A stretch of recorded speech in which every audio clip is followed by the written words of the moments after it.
Now what we're going to do is we're going to move on to the topic of today's panel discussion, and then I'll introduce these fine gentlemen next to me.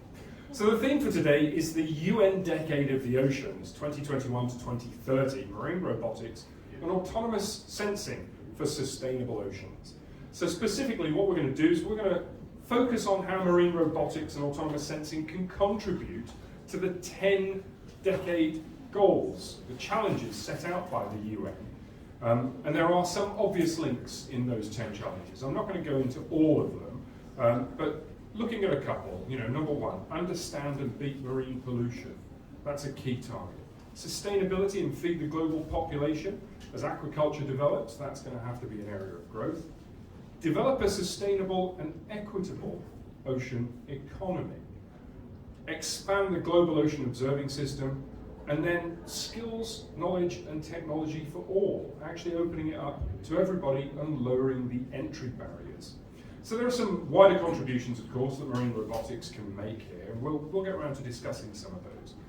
But I set my 4 colleagues here a challenge. I asked them to prepare a little 5-minute introduction and look at 2 questions specifically. Firstly, how do marine robotics already contribute to those UN challenges? And then second, what developments can be made to rapidly accelerate any extra contribution? So that's what we're going to be talking about. But who are the people who are going to talk?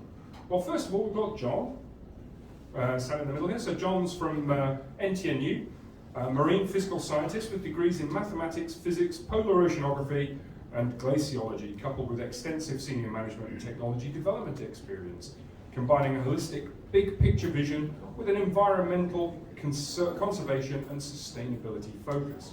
Of course I do. His specializations include environmental impact and assessment in underwater acoustics, oceanography, ambient noise, and marine mammals. He's currently focusing on autonomous vehicles, machine intelligence, communications, distributed autonomous sensing networks, and their application to sustainable ocean practices. So pretty much every box ticked there. Next to me here is Bill from Embari. So he's been with Embari since 1991, so a little while, Bill. In that time, he's held many positions, including Director of Engineering. He's also developed quite a few of their vehicles, including the remotely operated ROV Tiburon, the autonomous vehicle Dorado, and the deep ocean Raman systems Doris, to name just a few.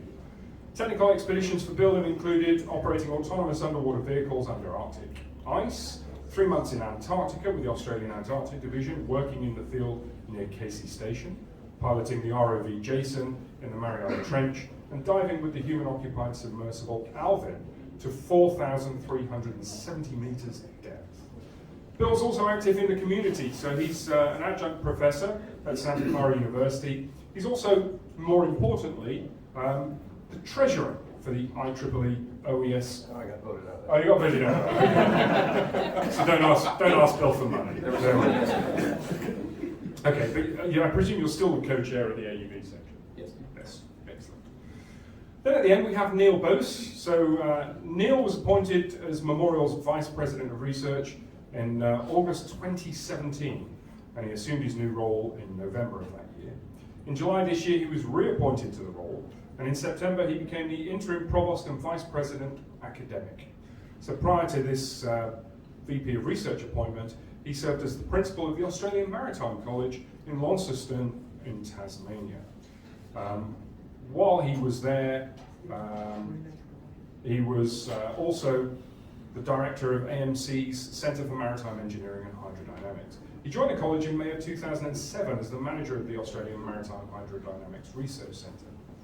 Before his move to Tasmania, though, Neil was at Memorial University in Newfoundland, where he is back there now. That's where I first met him a long while ago. And he came to Memorial back in May of 1987 as assistant professor in the Naval Architecture Engineering program. Interestingly, Neil is also active in the community apart from Memorial. He's on the SUT panel for underwater robotics, one of the permanent members, and is a former chair and seems to basically run it all anyway. So, yeah. Then the last member of the group is the new boy in the room. So, Mark Roberts, I have to cough up to something here. Mark works for me, so he's with Kongsberg Maritime. He joined us earlier this year, and we've thrown him in at the deep end a little bit, instant expert, just out of water. But he comes with a reasonable background, of course. He's got a master's in oceanography from the University of Southampton that he gained in 2004. And then he started working after that with Fugro in the UK before emigrating to Australia in 2012 as a project manager on survey tasks. During his time with Fugro at Perth, he was responsible for managing geophysical and hydrographic contracts for the major oil and gas operators in the local port authorities. And he also participated in the MH370 search between 2014 and 17. In 2018, he joined a Perth-based startup hydrographic survey company called Guardian Geomatics, where he assisted the company in being accepted on the Australian Hydrographic Office Hydro Scheme Industry Partnership Programme. The Australians love a good acronym, don't they? So that's the AHO HIP programme. In addition to supporting major contracts with Ocean Infinity, they'll operate in the largest fleet of AUVs, notably Huggins, in the world. He joined us, as I said, earlier this year. So I'm going to go back then to John to start us off, if you don't mind, John. And I'll just remind everybody, the focus is on exploring how we work towards the UN sustainability goals and the 10 challenges, as well as how we can achieve the science we need for the ocean we want, focused on those two questions. Number one, how do marine robotics already contribute? And number two, what developments could be made to accelerate that? John, over to you. Well, thanks. Is this working? You got to turn it on. I failed already.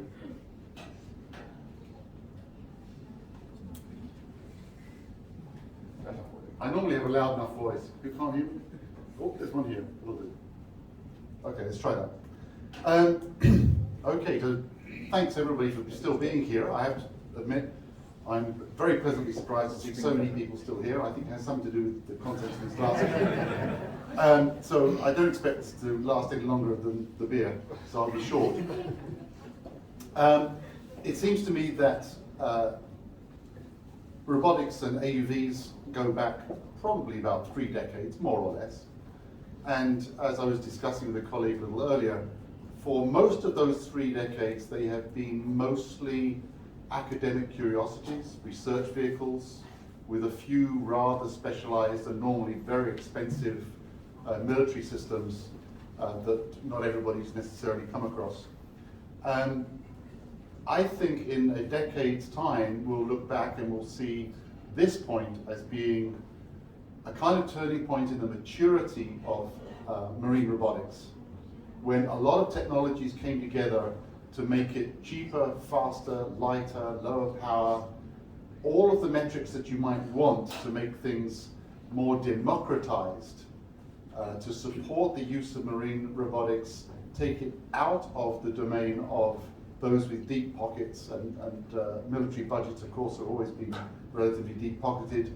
Oil and gas has been relatively deep-pocketed. I think we're seeing the time now when things like additive manufacturing for prototyping, battery technology, motor technology, computer speeds, memory, new materials, smart materials, control theory. There's been a huge set of advances in a whole range of technologies which now bring maritime robotics within the reach of a much broader constituency that might use them. And I think that's a tremendous democratization of the technology that's going to have an enormous impact across the field and globally. My concern is whether we have the social cohesion with the big enough picture for people to apply that technology in a way that meets the UN goals. So your first question was, how does robotics, how is marine robotics adding, or not adding to the challenge, but helping address the challenge? The second question was, what developments can be made to rapidly accelerate their adoption? And there I think we're into blue sky, because I don't think we've yet seen the impact of, we haven't really seen the maturity of the impact of what we already have in hand.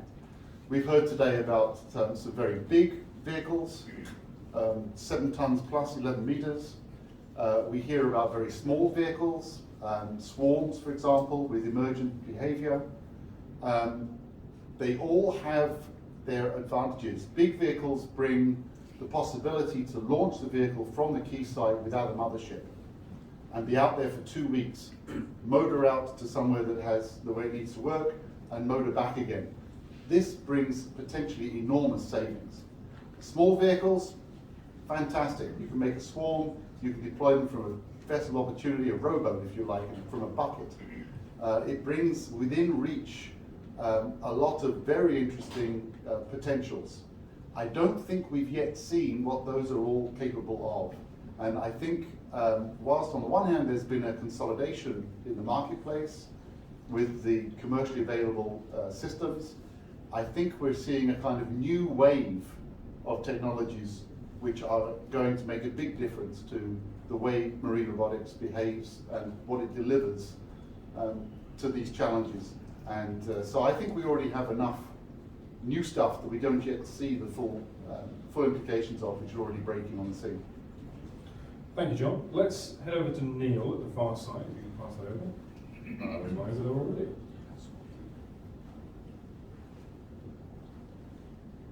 Yes, so I'm going to start with how do marine robotics already contribute to the UN challenges, and I think that's through the vehicles that have existing sensors that are already out there, the Argo floats, for example, thousands of them, as someone said earlier today, and gliders, which provide ocean data. Mainly they're sensing existing things, but the sense data is limited at the moment primarily to those physical oceanographic data, oceanographic health, and they're all part of the global ocean observing system that's out there. So, but what we have, as the previous speaker has alluded to, is more people who are knowledgeable about these vehicles, all of them, the floats right through to more sophisticated vehicles, and they're trained in their use. And the vehicles are becoming more reliable, much more reliable, and cheaper, even though I'm sure that 11 metre thing probably costs an arm or a leg, or even more. Just a leg. So, but they're still cheap for what they are. So, but what developments can be made to rapidly accelerate the contribution, which is the second question. And one of the things that has been mentioned already today is the increase in endurance. That's going to have a tremendous effect on how these vehicles are operated. Renewable energy recharge. We've seen renewable energy operated. Of course, there was Dick Lindbergh's solar-powered AUV from 20, 30 years ago, right? And the wax oil glider, which was also a renewable energy vehicle. But there's the scope to develop these much more than they are available now.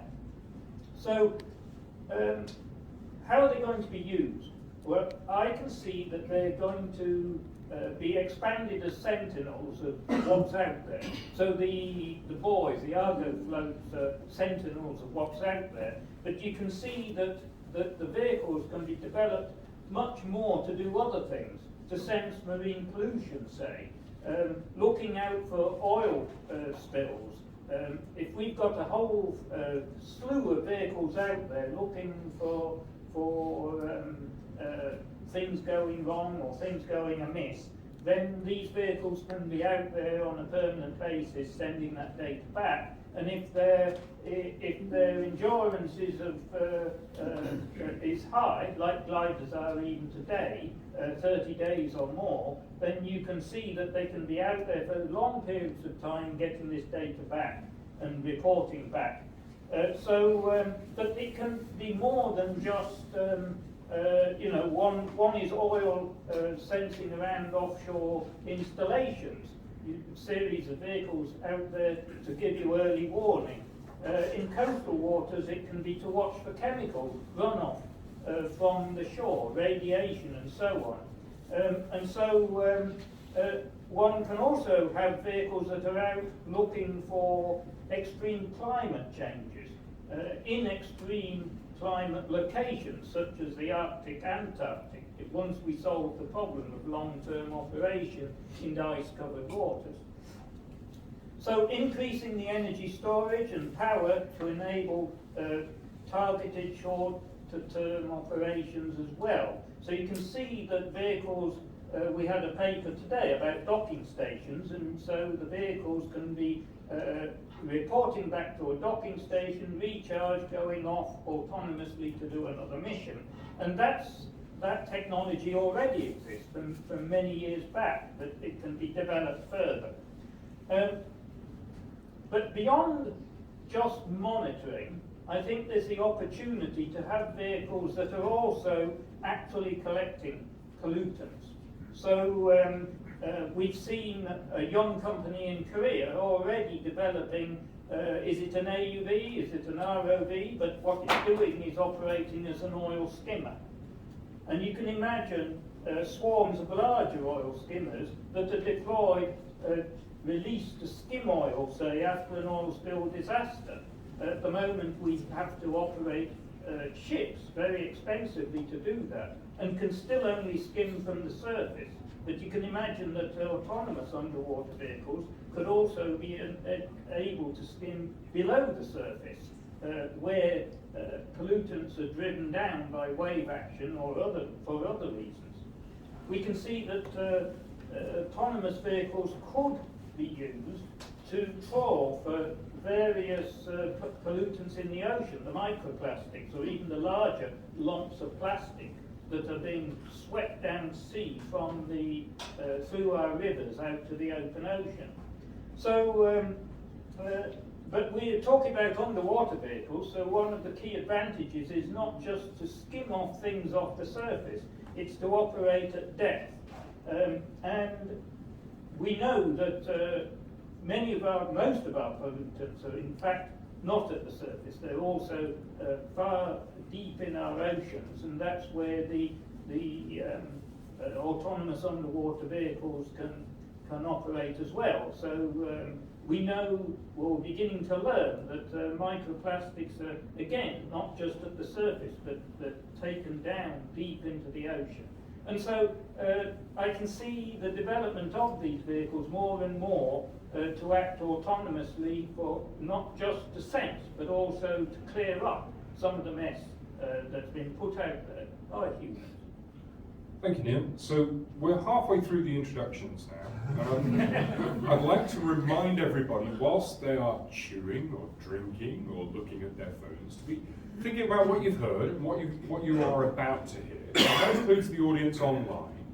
And think about some questions, because you're going to have half an hour or so when Mark and Bill have finished to grill them, to ask them difficult things, to find out what their opinions are on how the industry or academia or science is going to move forwards over the next few years. So please start thinking about those things. Now, to put him out of his misery, because he's sweating, Mark. Thanks, Richard. Yeah, look, it's really good to meet everyone here today. To be honest, I feel a bit of a fraud sat up here. You and me both.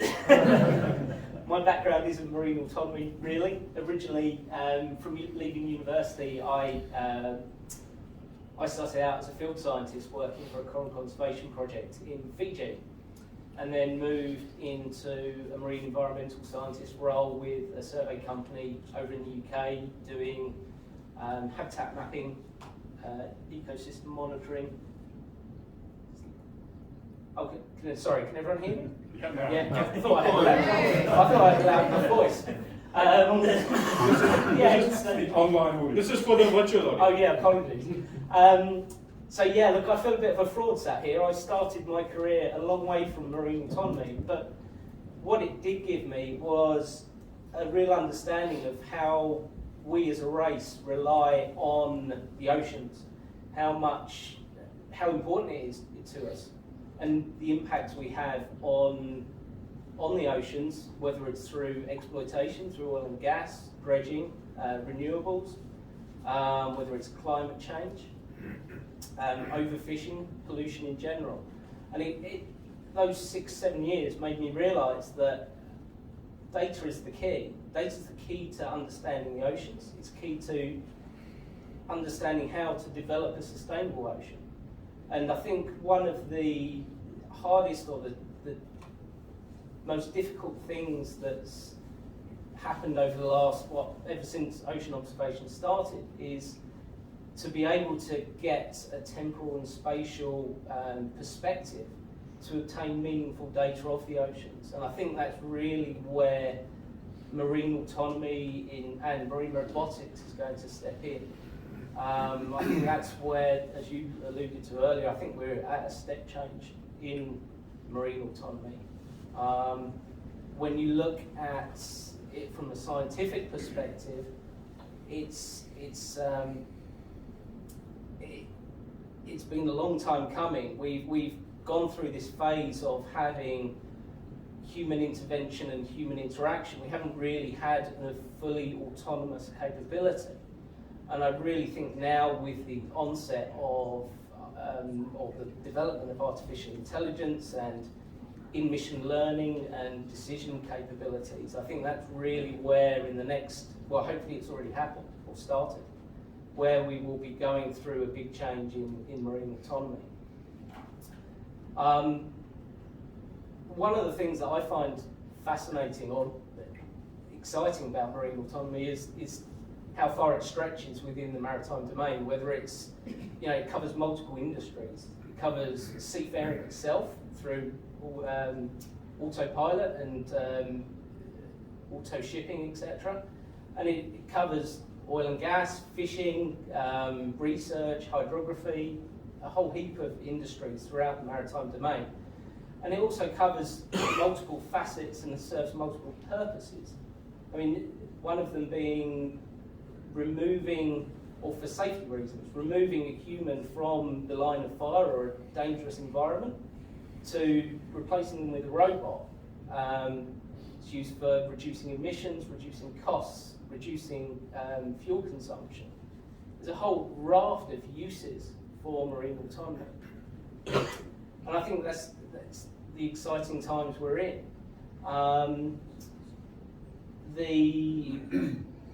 Sorry, I've lost my track of thought.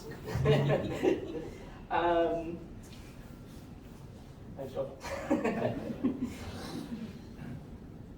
Yeah, look, I think the key to developing marine autonomy is going to be changing the mindset of some of, not necessarily the people in this room, but the regulators, the users of the technology, and how that develops over the next few years is going to be interesting. I think developing a set of regulations that's achievable and that people are willing to work with and actually change their mindset and actually push through some of the boundaries that we're going to encounter over the next few years is going to be imperative.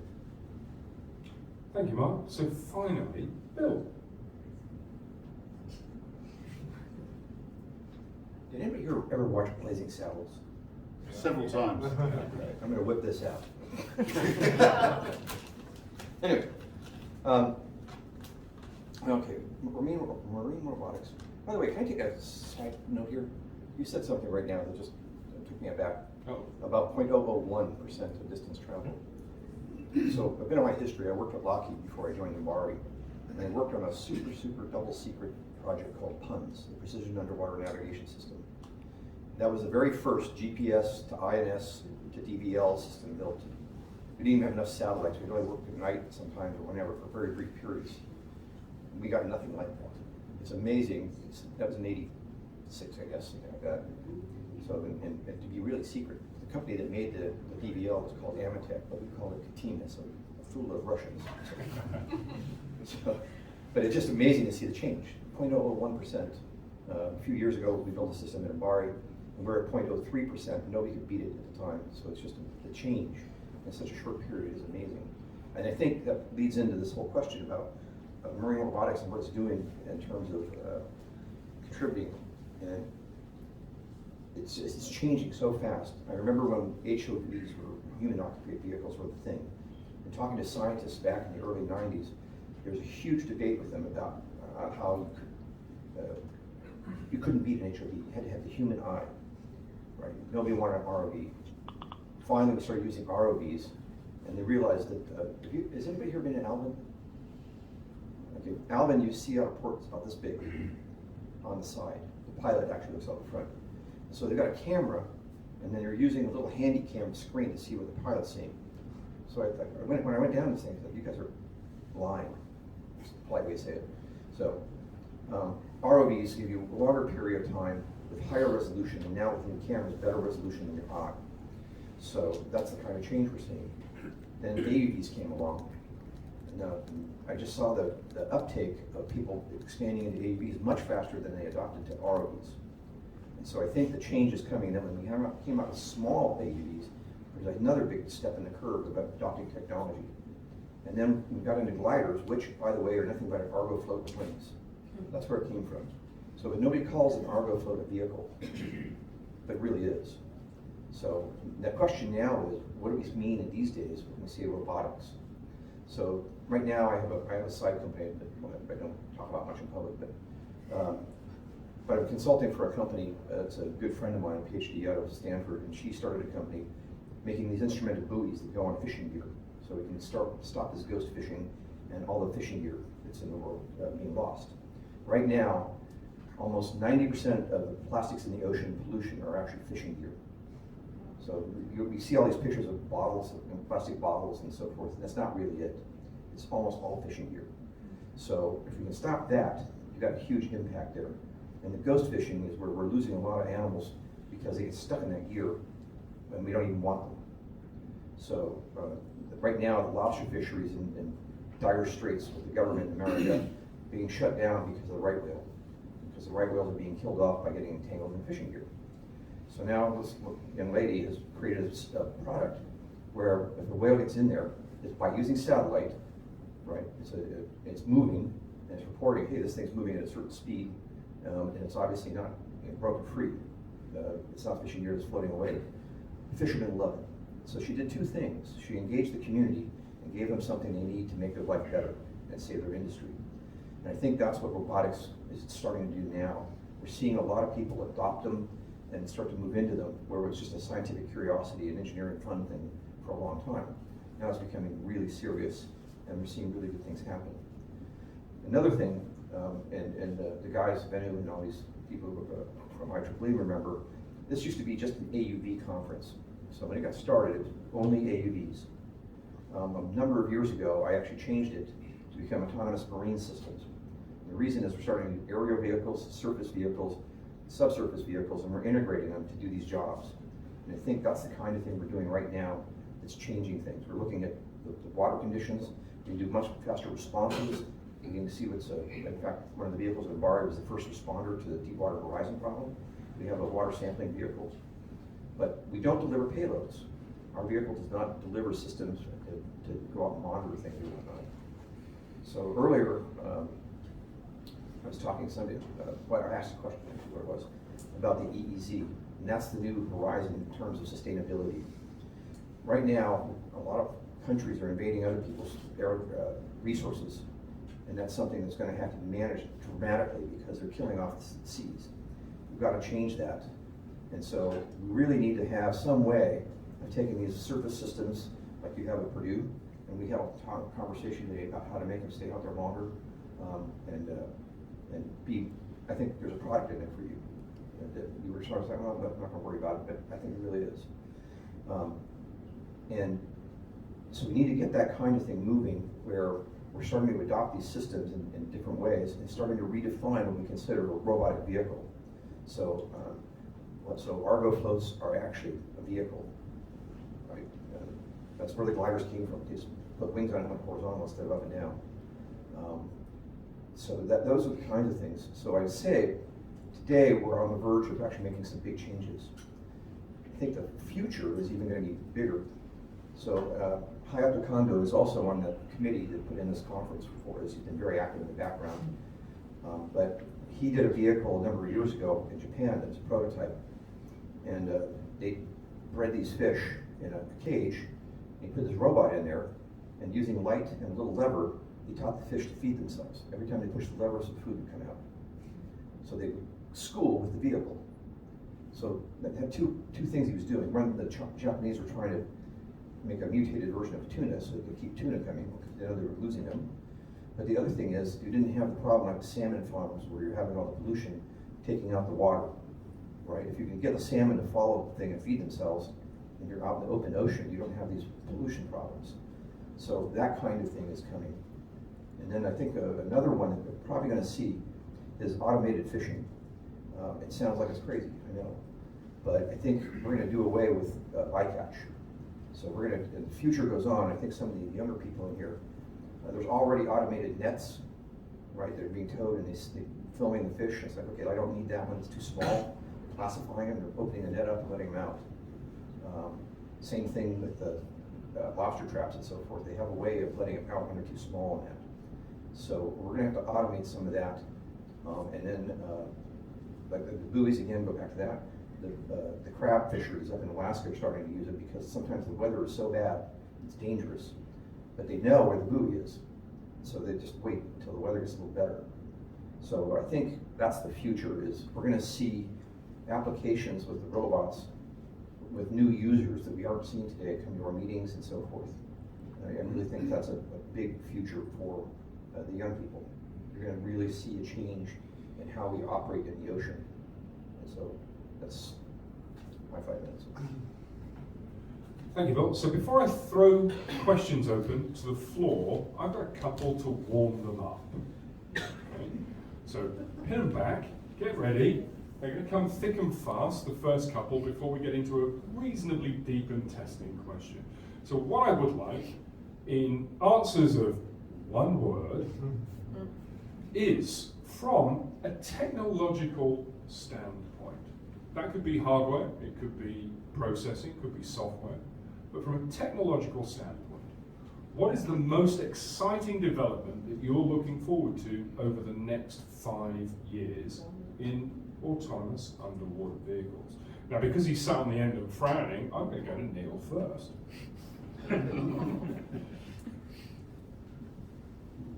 In one word. One word. A word. Autonomy. Thank you. if everybody cops out on that, it's going to be a very short discussion. Mark. Endurance. John. Swarms. Bill. Data. Okay, keep hold of that. In one word, what is, in your opinion, the biggest entry barrier to the adoption of autonomous underwater vehicles? Data. John? Psychology. Mark? Regulations. Neil? Conservatism. Okay, thank you. So that's the easy I'll ones. claim both of yours as subsets. So Richard, we have opportunity to answer. Go on then, Anna. You can answer. Underwater communication. Okay, thank you. Anybody else from the floor? 2 words. A few words. Politics, okay. Anybody else, very quickly? Right, okay. Now we move on to a difficult testing pointed question. How can you, as an individual, or how can we, as a society of roboticists, get private sector, government, academia, scientists, philanthropic organizations to work harmoniously? And we've seen some examples today of research institutes and universities doing their own thing, making their own vehicles when there might be options available off the shelf. We see examples from industry doing our own thing, thinking we know best in everything. We obviously don't. So how can we work better to get everybody working harmoniously towards accelerating the adoption of robotic solutions? Mark. You're welcome. Obviously, collaboration on this is the key.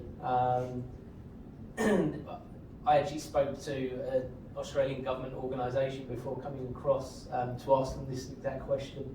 There's an initiative in Australia called AusSeabed, which is collaborative use of bathymetric data. So all of the hydrographic agencies, all of the oil and gas companies all contribute to a single database in effect.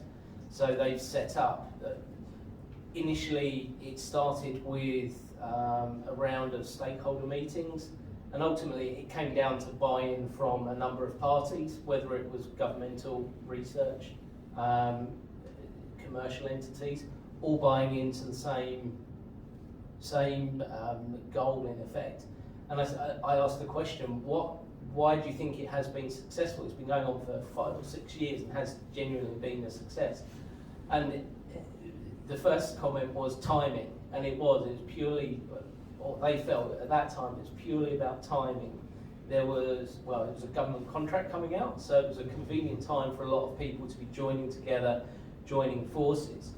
That said, it comes down to individuals to a certain extent as well in those parties. They all contributed their own time. There was no funding to this.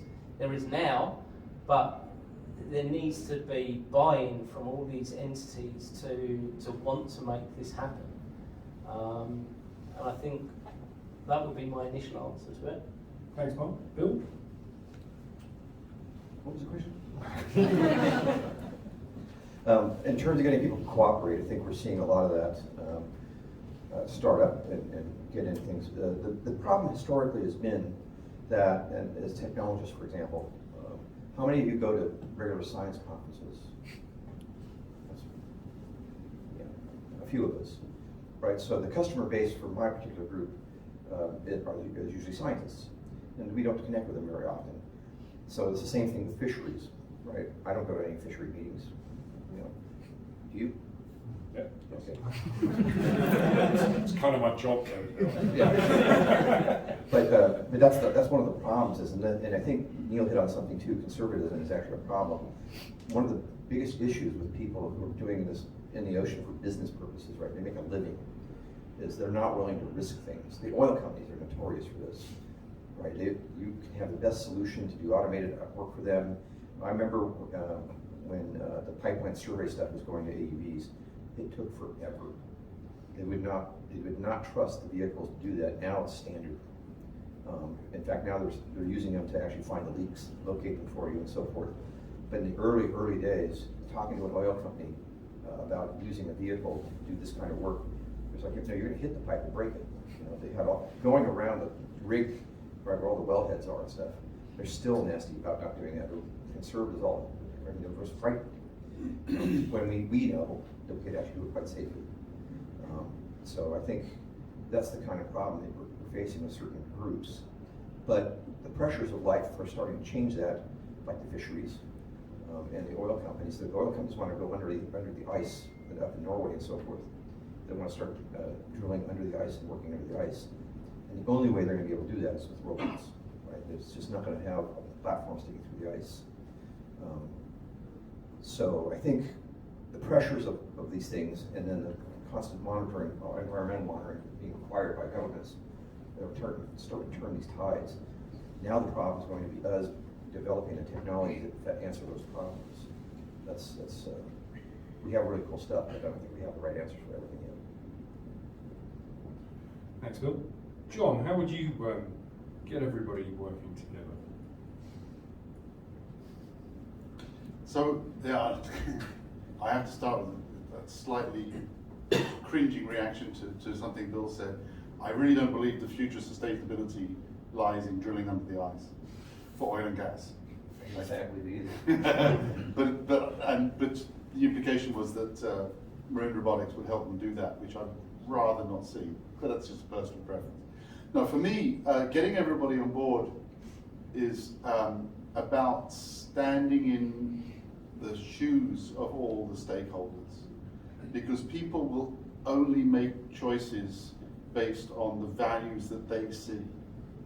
People will always make the best choices for themselves, given the information they have and the lenses through which they see the world. So my approach to trying to get a maximum number of people on board is to essentially sell them a vision which carries real value for them, such that the best choice they can make is to sign up for it. And that may mean giving them information they didn't have. It may mean taking away some barriers which are in the way, and interoperability is a huge one. Generally, standards are what underlies most cooperative ventures. If people can't use their own kit or their own investments across the board with other people, that gets in the way, and that compartmentalizes the stovepipes solutions. So it's about finding a common vision which has value for all the stakeholders. Then and only then will you get more on board. Thanks, John. Finally, Neil on this one. I think it's, in the end, funded projects that get people together, but they have to be followed by detailed communication between diverse groups. And I think Bill said, or was it Richard, that certain groups are not talking with each other, and we're not talking with all of the groups, and the groups are very diverse, more and more diverse, and we, so you need that engagement, but you also need to seed it through funded projects. It's not until you get the funded projects that you actually see the action. If you don't have funded projects, then you need volunteer type efforts to get things going, and that doesn't always work. It takes much longer for things to develop. Thank you, Neil. Right now, I'm going to throw it open to the floor. So, questions. You've had some time to think and gestate over them. So, there have been a few people that can continually ask questions today, so I'm expecting a lot. He did. So let's go for it. Let's get some questions from the floor. Do we have a roving microphone? No, could we take one of Try those? this one? Take the bell away from Penn. Hi, I have a question. In your opinion, what role does artificial intelligence, machine learning specific, play in autonomous and motor vehicles industry in the next 5 or 10 years? That was why I said the one word was data. The problem I'm seeing right now within my world is we're collecting so much data, we don't know how to manage it. And then that's useless. You can't use it to make decisions and so forth. And if you're not a technical person, right, that's an issue. So you've got to simplify things to the point where an end user doesn't have to have an engineering degree. So an AI can do that, but that processing is I've seen projects that Embarra canceled because we don't know how to deal with that. We've got a system right now that we're doing millimeter scale mapping, right? You can go back 1 year and see all the tracks from the plane moving around. So it's unbelievable. But that one mission in 8 hours is a petabyte. So that's about 1,000 terabytes, right? It's a lot. It's a lot of bits. Yeah, and so getting through that and making useful data and a useful answer out of that is huge. It's a big, big problem. And so we're spending millions right now just on our video that we've done over 30, 35 years, trying to get it saved because of all the tape. It's degrading. So we have the largest video library of undersea stuff in the world, but we have to take on this project, and it's costing us millions to digitize it and put it in storage. And so you can imagine when you start moving into petabytes per mission, right, you got a real problem. It's very expensive. And so if I'm a fisherman, there's two things I want. I want something that I can fix myself, right? I don't really have to, I don't want to shut down my fishing day, and I don't want to have to go through a petabyte of data. I don't want an answer. So those are the kinds of things. I'll give you a good example just right now. Right now, John Deere tractors, we've got some projects at the university, they're doing farming. They're losing jobs, they're losing sales because their tractors are so complex now that the guys in the field, when they break, they have to call the guy to come out and fix it. So they're down for 2 or 3 days if the parts are available right now. And so people are like, I don't want your tractor, man, I can't deal with that. I gotta pull lettuce. So that's the way we gotta think is this room. We build a product, we've gotta make it so that the end user can get what they need out of it without the hassle. So remember I said autonomy at the beginning, and the reason is because we need to focus on the problem. when you think about it, we as people try to look at the big picture of what is needed with a given problem. What is needed in marine pollution? What is needed with oil spills? What is needed with overfishing or whatever?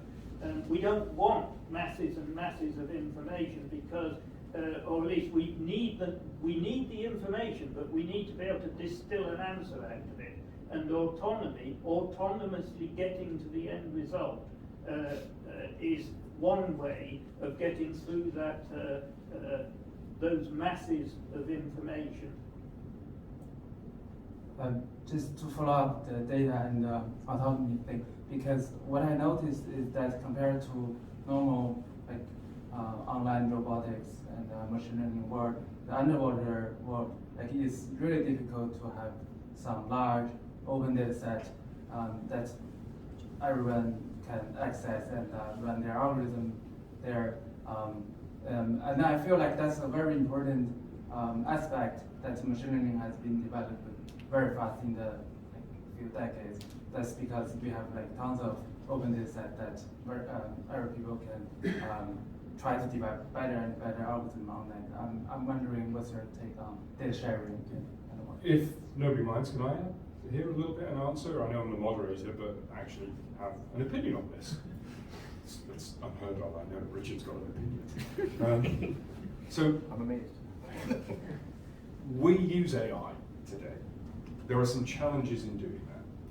So our software architecture, our control architecture on the vehicles today is predominantly a hierarchical condition-based decision matrix. If this, then that.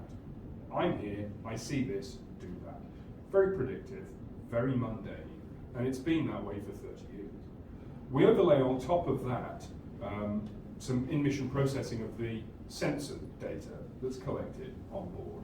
And this is where we get into the huge volumes. So a geophysical survey sensor suite on one of our AUVs can generate upwards of 160 gigabytes of data per hour. So that's a lot to trawl through for a survey team. And especially if you're doing it with a reason. So geophysical survey is one thing where it might be processed or analyzed at a desk months later. But actually there are applications where vehicles are used, not just ours, but others, that are used where it's more pointed. And I'm thinking now naval applications. And there's one in particular, which is mine hunting.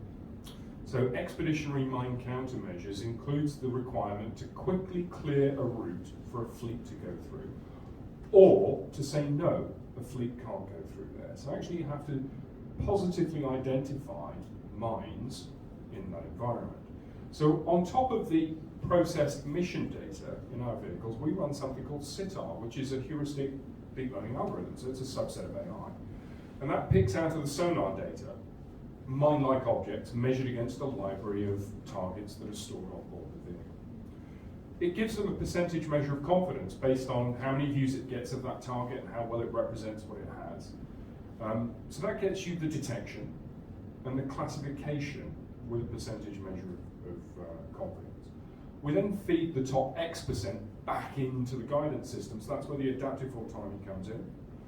And we go and photograph them. So you get detection, classification, identification, autonomously in a single mission, which means the operator, when they plan the mission, doesn't necessarily know where the vehicle's going to go.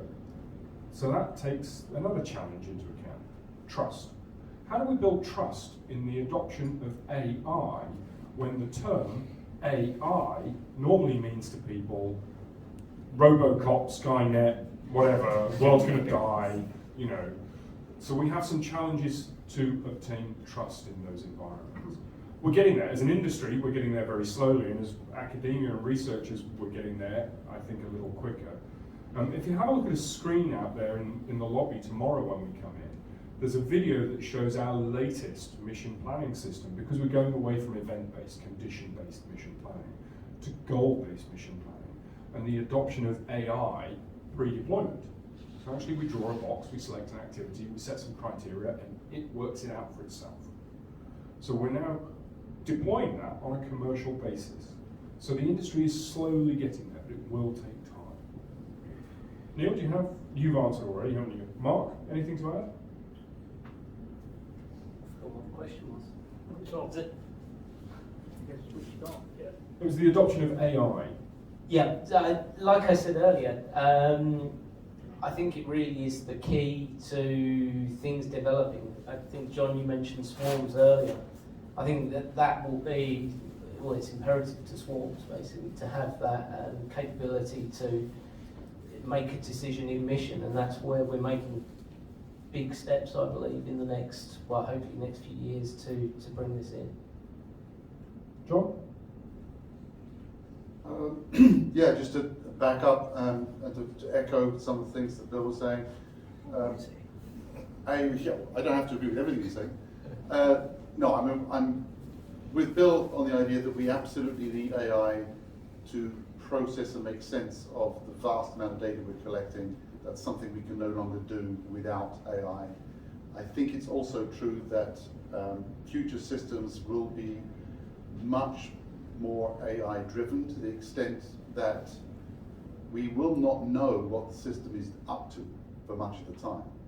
We don't have the communication bandwidth underwater. We don't have that luxury as we do in air with RF. And that is why AI, you have to have much smarter systems, because they have to do sensible things in the absence of high bandwidth regular control, which you cannot get underwater. So inherently the underwater environment is much more predisposed to the application of AI than, for example, drones. And I think it's going to play a very big role, both at the systems distributed decision level and at the edge computing analysis to reduce vast amounts of data to snippets that mean something to a human. Thanks, John. Next question.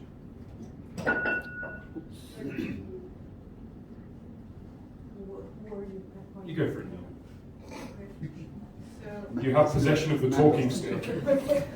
so I want to add something, that the data that we need for any sort of analysis, it takes time to analyze the data, as you were explaining, and that goes to, if in fact, if we want to in the next 10 years go one step further, we all need to think about service to the community. So the annotation of the data is something that we all need to take part in it. And we need to publish, and we need to also, because I'm academic and I get reward by publication, and we have a metric system for how we're doing, then this needs to be rewarded throughout the society that we are living by. So, for example, recently we have published 600 images that we have done hand annotation for rivers.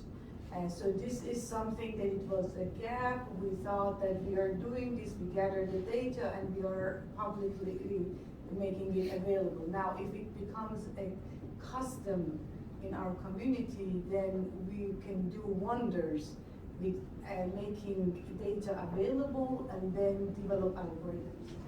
The other thing that I want to mention is that we keep mentioning AI. AI for us as a community still is a black box. We don't know the performance of a lot of algorithms that they have been developed in general in machine learning, and maybe they have been applied in other domains, and we don't know the response of them in marine domain. And that's something that we need to share failures more than successes, because that will really bring up the knowledge of the community of what not to use, and basically bring up the more of the maturity in the sense of what to use and what to move toward, so that we can progress faster. The other thing is also, I heard today a lot of deployments. We will not, in the marine community, this is why I love about marine domain, is that we cannot get away with just sitting behind the computer and develop algorithms. We need deployments, failures, failures after failures to finally get it done, finally see it working. And if we don't share failures, again, we don't grow. So we really, as a community, need to figure out how to share our lessons learned in failures in addition to successes. And so this is something that I think if we really, and if we share that, then we can educate our public to not be scared of failures and build the trust in the fact that in some time we are going to get there to have trustable systems, that they are low cost and affordable, and it can help our communities. I know that I should have asked a question, but I don't want to take the time. Well, it's really useful actually, and it's insightful. I have a comment, a suggestion for the organising committee of the next one. Perhaps for every paper that is accepted, it has to include a failure. I published papers on failures. Maybe all of them, I don't remember. But anyway, I just thought of something.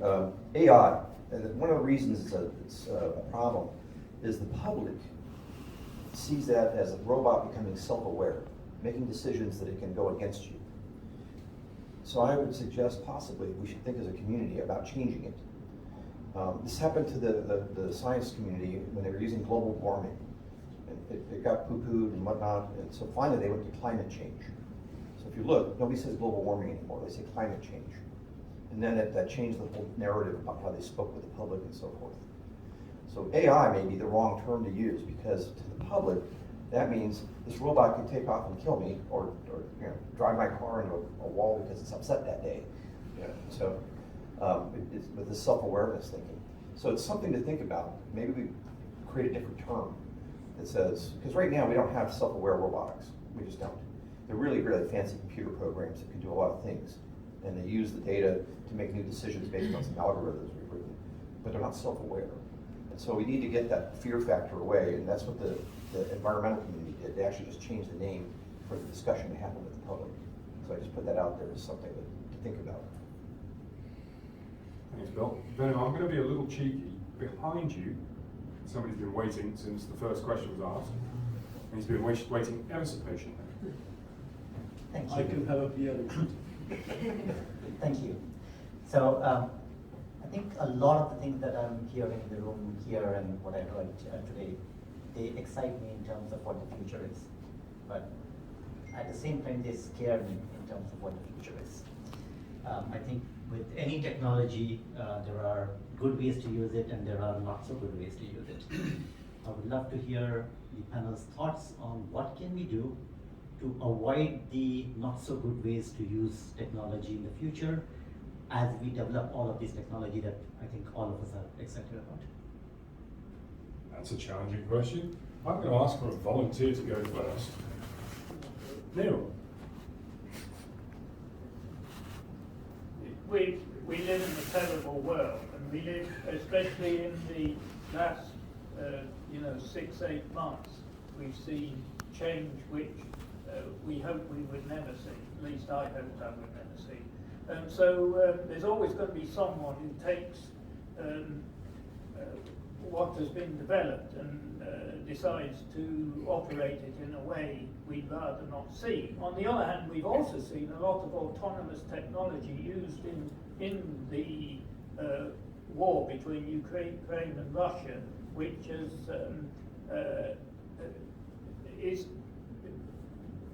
how do you say, positive in one sense at least, but in the same sense that was referred to, that about autonomy turning against us and attacking us. We're a long way from that. But I'll switch gears and say that there's a lot of things that we can use the technology for before we use it, or as well as using it in the whole defence environment. And let's hope those operations that are used in the defence environment are used for positive reasons. But think of all the things that can be done to improve our world, to improve our oceans with underwater vehicles, after all. And I think the focus needs to be in those areas. Thanks, Neil. John? So I should confess to having been scared Sorry, shitless. Tom. Say again? I switched it off, so. Oh, that's great. There's a small button down there that you need. There we go. Yeah. So I have to confess to being scared shitless for at least 40 years about what the future holds, since I was working in the Antarctic in the early 80s and realized that we had a serious problem and a train wreck down the road. So I've spent several decades working in different ways. First of all, just trying to get the message across and see how do we galvanize to turn our behavior as a species around to avoid this train wreck. Then going through a phase where I really didn't get it, why none of what anybody was trying to do was working. And then slow realization that actually it wasn't the lack of technology that was the problem.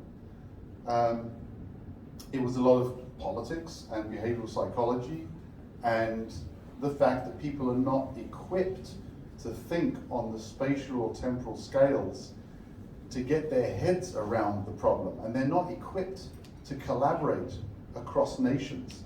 Most people don't even talk to their neighbors anymore, let alone, you know, the folk down the street or from the next town. And so I think there have always been many things which have really worried me about the future.